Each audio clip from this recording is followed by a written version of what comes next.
नमस्कार, मैं doctor Poonam Mishra, associate professor DAV PG college Dehradun के टीचर एजुकेशन डिपार्टमेंट में कार्य कर रही हूँ।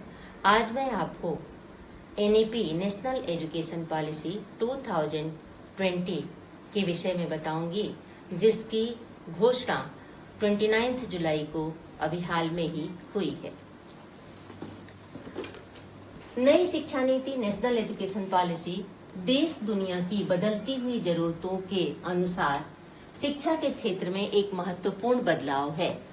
पिछली एनईपी 1986 में बनाई गई थी और जिसमें 1992 में मामूली संशोधन किया गया था। एनईपी की एक बड़ी विशेषता यह है कि ये एक लोकतांत्रिक नीति है। शायद पहली बार ऐसा हुआ है कि शिक्षा नीति बनाने के लिए देश के कोने कोने से सभी वर्गों की राय ली गई और शिक्षा नीति बनाने के लिए देश के 2.5 लाख ग्राम पंचायत, 6600 ब्लॉक और 676 जिलों से सलाह ली गई। शिक्षाविदों, अध्यापकों, जनप्रतिनिधियों, अभिभावकों और छात्रों तक के 2 लाख से अधिक सुझावों पर मंथन कर जन भावनाओं के अनुरूप नई शिक्षा नीति का निर्माण किया गया। एनईपी 2020 की घोषणा के साथ ही मानव संसाधन विकास मंत्रालय का नाम बदलकर शिक्षा मंत्रालय कर दिया गया। और आप जानते ही हैं कि हमारे यशस्वी शिक्षा मंत्री श्री रमेश पोखरियाल निशंक जी हैं, जिन्होंने एनईपी 2020 के संदर्भ में काफी बदलाव किए। स्कूली शिक्षा के संदर्भ में उन्होंने कहा कि कम से कम 5 वर्ष की पढ़ाई स्थानीय या क्षेत्रीय भाषा में होनी चाहिए, जिसे ग्रेड 8 तक भी बढ़ाया जा सकता है। अंग्रेजी अब सिर्फ एक विषय के रूप में पढ़ाई जाएगी।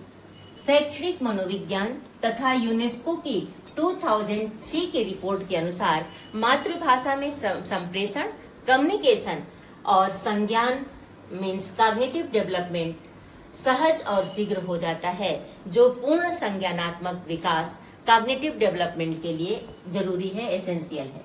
ये भारतीय भाषाओं और संस्कृति की मजबूती की दिशा में भी एक बड़ा बदलाव साबित होगा। इसी तरह से स्कूलों में शैक्षणिक पाठ्यक्रम, पाठ्येतर गतिविधियां मतलब को करिकुलर एक्टिविटीज और प्रोफेशनल एजुकेशन के फील्ड में व्यावसायिक शिक्षा के बीच में अंतर नहीं किया जाएगा। एनईपी के अनुसार स्कूली शिक्षा में स्ट्रीम का बंटवारा जड़बद्ध नहीं होगा। अब विज्ञान या कॉमर्स के छात्र भी मानविकी के विषय पढ़ सकेंगे। जैसे विज्ञान के जो छात्र होंगे, साइंस के स्टूडेंट्स म्यूजिक ले सकेंगे और आर्ट्स के सब्जेक्ट जो है वो एक विषय जो है वो केमिस्ट्री ले सकेंगे या फिजिक्स ले सकेंगे। ये व्यवस्था स्नातक स्तर पर भी लागू होगी। अमेरिका और यूरोप के विश्वविद्यालय में ये बहुत पहले से ही है और छात्रों के सर्वांगीण विकास के लिए ये जो है काफी महत्वपूर्ण माना जाता है, लाभदायक माना जाता है। और उच्च शिक्षा के क्षेत्र में तो एनईपी कई नई संभावनाओं को, कई नई पॉसिबिलिटीज को जन्म देकर आया है, साथ लेकर आया है। और स्ट्रीम का जो लचीलापन है, फ्लेक्सिबिलिटी ऑफ स्ट्रीम और मल्टी एंट्री और मल्टी एग्जिट, ये उच्च शिक्षा के क्षेत्र में काफी लाभदायक सिद्ध होंगे। बैचलर डिग्री 3 या 4 वर्षों की होगी और जो 4 वर्षों की होगी उसमें बैचलर विथ रिसर्च तथा पीएचडी जो करना चाहते हैं उनके लिए 4 वर्ष की होगी। 12 साल की स्कूली शिक्षा का प्रावधान किया गया है, जिसमें 3 से 6 वर्ष के बच्चों को भी स्कूली पाठ्यक्रम के तहत लाया जाएगा। 3 स्तर पर मूल्यांकन किया जाएगा। एक छात्र स्वयं करेगा, दूसरा उसका सहपाठी करेगा अर्थात पीयर ग्रुप के द्वारा, और तीसरा जो है उसका शिक्षक करेगा। रिपोर्ट कार्ड जो बच्चों का होगा वो उनका पोर्टफोलियो होगा। इसके अलावा इसे पारदर्शी, इसे बिल्कुल ही ट्रांसपेरेंट बनाया जाएगा और ऑनलाइन एजुकेशन को भी आगे बढ़ाया जाएगा। स्नातक स्तर पर एक ही प्रवेश परीक्षा होगी। 8 भाषाओं में ई कोर्स वर्चुअल लैब के माध्यम से आगे बढ़ाया जाएगा। अब तक शिक्षा पर 4.43% ही खर्च होता था, लेकिन अब उसे बढ़ाकर 6% कर दिया गया है। इसी तरह से 2030 के बाद ये 2 वर्षीय जो बीएड पाठ्यक्रम है ये समाप्त हो जाएगा और 2030 के बाद 2030 के बाद 4 वर्षीय इंटीग्रेटेड बीएड कोर्स वाले ही पढ़ा सकेंगे और बीएड की डिग्री 2 साल की होगी, लेकिन उन्हीं के लिए जिन्होंने कुछ विशेष विषयों में स्नातक किया है। इस तरह से आपने देखा कि ये पहले की अपेक्षा पहले के जो हमारी शिक्षा नीतियां आई हैं उनसे काफी डिफरेंट है। और अब मैं आपको न्यू एजुकेशन पॉलिसी के कुछ मेन फीचर्स के बारे में बताऊंगी।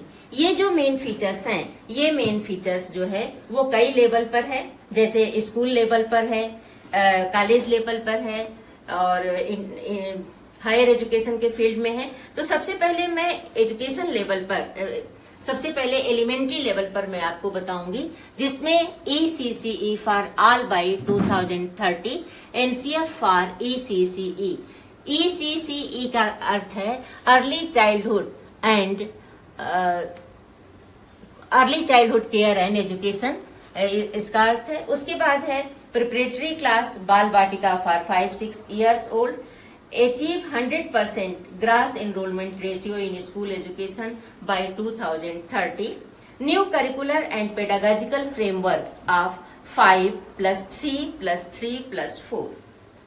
Next, preparatory class / bal batika for 5-6 year olds, national foundational literacy and numeracy mission, school preparation module for all class first 1 entrant, utilized unused capacity of schools as सामाजिक चेतना केंद्र, special educational zones SEZ, gender inclusion fund KGBS up to class 12, बाल भवन्स, no hard separation of curricular, extra and co-curricular arts and science and vocationals / sports and academics.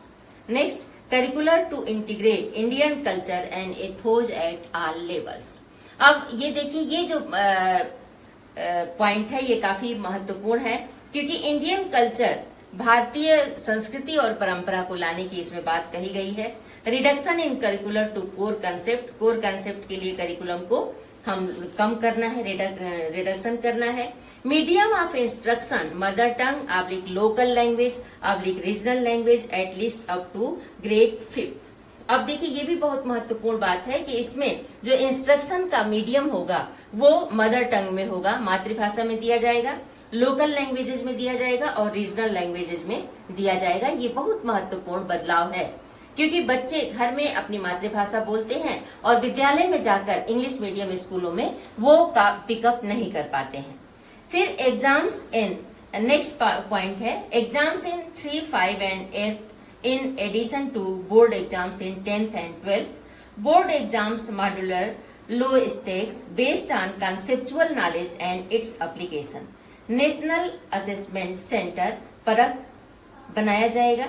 Holistic report card use all for identifying specific aptitude of the child, identify life skills to be attend in each grade as a part of NCF। Vocational education from middle stage. अब middle stage पर हम लोग बात करते हैं। Middle stage में vocational education आएगा।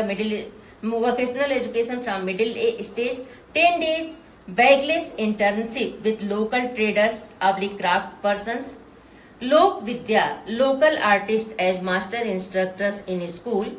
AIIMS every child learns at least 1 vocation and is exposed to several more. Teacher recruitment based on TET, NTA test and teaching demonstration. TET mandatory for teaching in pre-primary to 12th. Minimum 50 hours of in-service training per teacher / year. National Professional Standards for Teachers NPST by 2022. Non-performing TEIS. Next, minimum degree qualification for teaching will be a 4-year integrated BEd degree by 2030. ICT integration for teaching, learning, evaluation, teacher preparation and professional development, educational access, educational planning, management, administration including admissions, attendance, assessment. फिर mandatory for every PhD students to do a module on teacher education. अब हम लोग बात करेंगे higher education की, जिसमें higher education में जब बात करेंगे तो उसमें हायर एजुकेशन में मैं आपको दिखा रही हूँ कि HEIS will be transformed into large multidisciplinary universities, मतलब higher education institutions will be transformed into a large multidisciplinary universities, colleges and HEI clusters knowledge hubs। मतलब जो हायर एजुकेशन इंस्टीट्यूशंस होंगे उनको बहुविषयक बनाया जाएगा। उसके अलावा उनको मतलब ज्ञान के केंद्र के रूप में उनकी स्थापना की जाएगी। Integrated exposure to science, arts, humanities, mathematics and professional fields with flexible curricular structures, creative combination, integration of vocational education. Means क्या है कि हर चीज को इंटीग्रेट कर दिया जाएगा, समन्वित कर दिया जाएगा। साइंस और आर्ट्स के बच्चे जो है वो मानविकी के विषय पढ़ सकेंगे, आर्ट्स के विषय पढ़ सकेंगे, मैथमेटिक्स पढ़ सकेंगे और व्यवसायिक क्षेत्रों में काफी जो है वो लचीलापन लाया जाएगा, जिसमें कि ऐसा कॉम्बिनेशन क्रिएट किया जाएगा जिससे हर बच्चा जो है वो व्यवसाय में दक्ष हो। हमारे माननीय प्रधानमंत्री ने पहले ही स्किल डेवलपमेंट की बात कही है, तो उसमें ये जो है वो काफी उपयोगी साबित होगा। फिर अंडर ग्रेजुएट डिग्री आइदर 3 और 4 year duration multiple exit options के साथ होगा। Multi disciplinary education and research universities बनाए जाएंगे, will be set up। Multidisciplinary holistic education at the undergraduate, bachelor degree after a 3-year program, और regulation बनाया गया है national higher education regulatory council NHERC। इस तरह से मैंने आपको न्यू एजुकेशन पॉलिसी के कुछ न्यू फीचर्स के बारे में बताया जो कि पहले एजुकेशन पॉलिसी में नहीं थी। अब मैं आपको एजुकेशन पॉलिसी के विषय में बताऊंगी कि इससे पहले जो हमारे जो शिक्षा नीतियां आई, या हम कह सकते हैं कि stage wise development of Indian education system कैसे रहा। तो सबसे पहले आप जानते हैं कि सदियों से भारत जो है वो ज्ञान और अध्यात्म का केंद्र रहा है और विश्व का गुरु कहा जाता रहा है। पहले परंपरावादी शिक्षा थी, जिसमें कि भारत में ब्राह्मण परिवार जो है वो शुरू से ही शिक्षा देते थे, और उसके बाद ब्रिटिश शिक्षा में आधुनिक राज्य अर्थव्यवस्था की बात कही गई। नेहरू जी ने शिक्षा को IITs और IIM जैसे उच्च संस्थाएं दी। कोठारी कमीशन ने देश के चौमुखी विकास के लिए उन्होंने अनिवार्य और निःशुल्क शिक्षा 14 वर्ष के बच्चों के लिए बात की। उसके बाद ऑपरेशन ब्लैक बोर्ड आया 1987-88 में, और जिसका उद्देश्य था कि जो प्राइमरी स्कूल हैं उसमें विभिन्न संसाधनों को बढ़ाना। उसके बाद टीचर एजुकेशन के लिए 1987 में कार्य किया गया, संसाधन बढ़ाए गए। नेक्स्ट जो है 1995 में बच्चों को मिड डे मील की बात बताई गई। फिर आता है मौलिक अधिकार। 2001 में 6 से 14 वर्ष के बच्चों को निःशुल्क और अनिवार्य रूप से शिक्षा लेने की बात कही गई। अब जैसे पुरानी नीतियों में जो खास बात थी वो भारतीय शिक्षा, जो राष्ट्रीय शिक्षा नीति 1968 थी, जो कि कोठारी कमीशन की अनुशंसाओं पर आधारित था, जिसमें त्रिभाषा फार्मूला की बात कही गई, जिसमें संस्कृति और विरासत को अनिवार्य रूप से लाने के लिए संस्कृत भाषा को पढ़ाने पर जोर दिया गया, जिसमें व्यय के लिए बजट को 6% रखा गया। उसके बाद आई राष्ट्रीय शिक्षा नीति, जिसे 1986 में लाया गया, और जिसके 34 वर्ष बाद आप देख रहे हैं कि ये नई शिक्षा नीति जो 2020 जो है वो अभी आई है। तो 34 वर्षों के बड़े उसके बाद राष्ट्रीय शिक्षा नीति में इग्नू की स्थापना की गई, इंदिरा गांधी ओपन यूनिवर्सिटीज की स्थापना की गई, जो नवोदय विद्यालय हैं उनकी स्थापना की गई, और उसके साथ ही साथ जो संशोधन हुआ 1986 में तो बना, और उसके बाद फिर बाद में 1992 में इसमें थोड़े बहुत संशोधन किए गए। उसके बाद आता है कि कैसे जो है इसमें मतलब 34 साल बाद चूंकि ये नई शिक्षा नीति आई, तो इस शिक्षा नीति को बेहद उत्साहवर्धक बताया जा रहा है और सभी ने इसकी खुले दिल से प्रशंसा की है। ये प्रगतिशील है, समृद्ध है और उसके साथ सृजनशील है और नैतिक मूल्यों से परिपूर्ण है, और अपने गौरवशाली इतिहास को पुनर्जीवित करने का स्वप्न जो है वो नई शिक्षा नीति हमें दिखा रही है। ये नई शिक्षा नीति 1986 में जो लागू हुई थी, पुरानी 1992 में संशोधन हुआ, लेकिन 21वीं सदी के लिए उस चुनौतियों के लिए लगातार वो अक्षम साबित हो रही थी। हमारे जो बच्चे थे, जो स्टूडेंट्स थे, वो रट्टू टोटता बन कर निकलते थे, लेकिन उनको जो है वो कौशल विकास और ये सारी जो खूबियां जो नई शिक्षा नीति में हैं वो नहीं उनको मिल पा रही थी। तो इसका सबसे बड़ी बात है कि इसका क्रियान्वयन कैसे होगा। बन तो गई है और सरकार जो है वो पूरी नीति को समग्र रूप से लागू करने की बात सोच रही है, 2040 तक लेकर चल रही है, लेकिन पाठ्यक्रम कैसे बदलेगा, उसका आधार कैसा होगा, विद्यालयों में नामांकन कैसे बढ़ाया जाएगा, किस देश की शिक्षा प्रणाली, मतलब, और चूंकि किसी देश की शिक्षा प्रणाली के जो बुनियाद होती है वो शिक्षक होते हैं, तो शिक्षकों, जो ऐसे प्रशिक्षित शिक्षकों की आवश्यकता होगी, तो उसके लिए हमें क्या करना होगा कि उनको प्रशिक्षित करने के लिए नए मानदंड तय करने पड़ेंगे। और दुनिया में जितना युवा मानव संसाधन हमारे पास है, उतने में कई देश में तो इतनी जनसंख्या ही नहीं होती है, तो हर साल जितने ग्रेजुएट हमारे यहाँ पैदा होते हैं, तो इसलिए हमें क्या करना है कि नई शिक्षा नीति के सहारे इस अपार संपदा को सहेजना है, संवारना है, तो निश्चित ही दुनिया जो है वो भारत का जयगान करने पर विवश होगी।